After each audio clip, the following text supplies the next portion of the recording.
What are ground wave, sky wave, skip distance, and skip zone?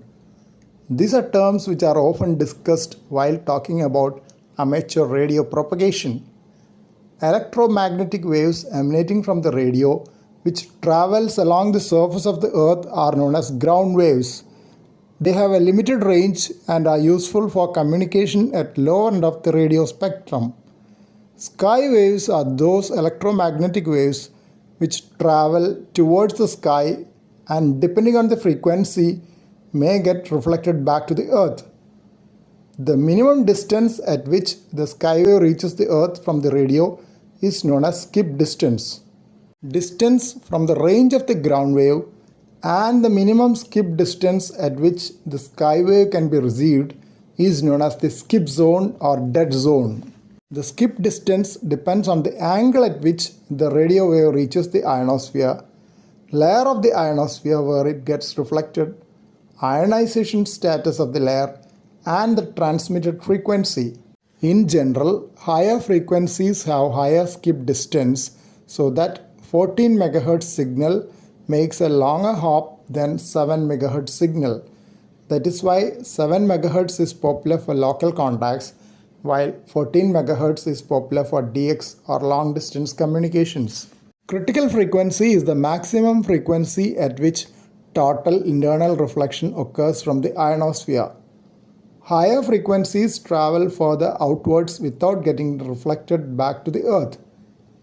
Critical frequency Fc in Hertz is equal to 9 into root of n max, where n max is the maximum electron density per cubic meter.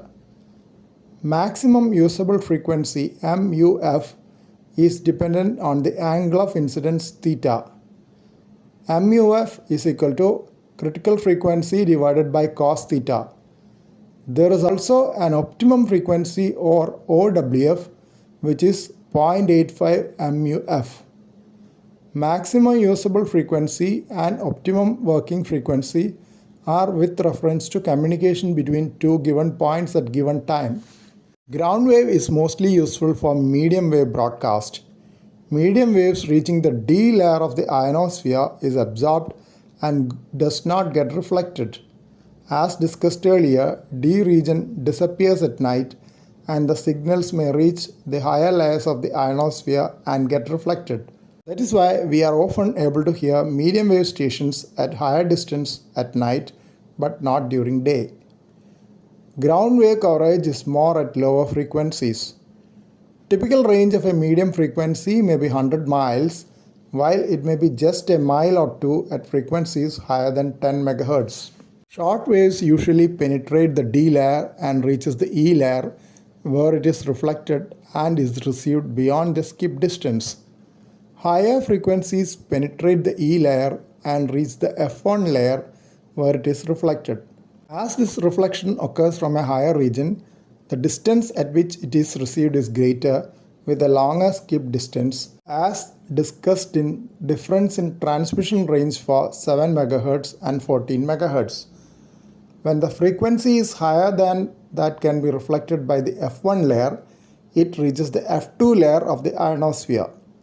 In general, the maximum skip distance for E layer is around 2500 km, while that for F2 layer is 5000 km.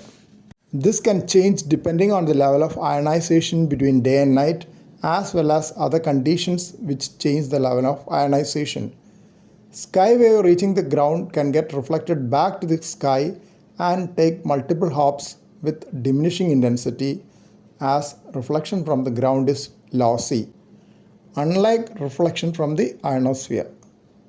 Usually, VHF, UHF, and beyond are not reflected by the ionosphere and are useful for satellite communications.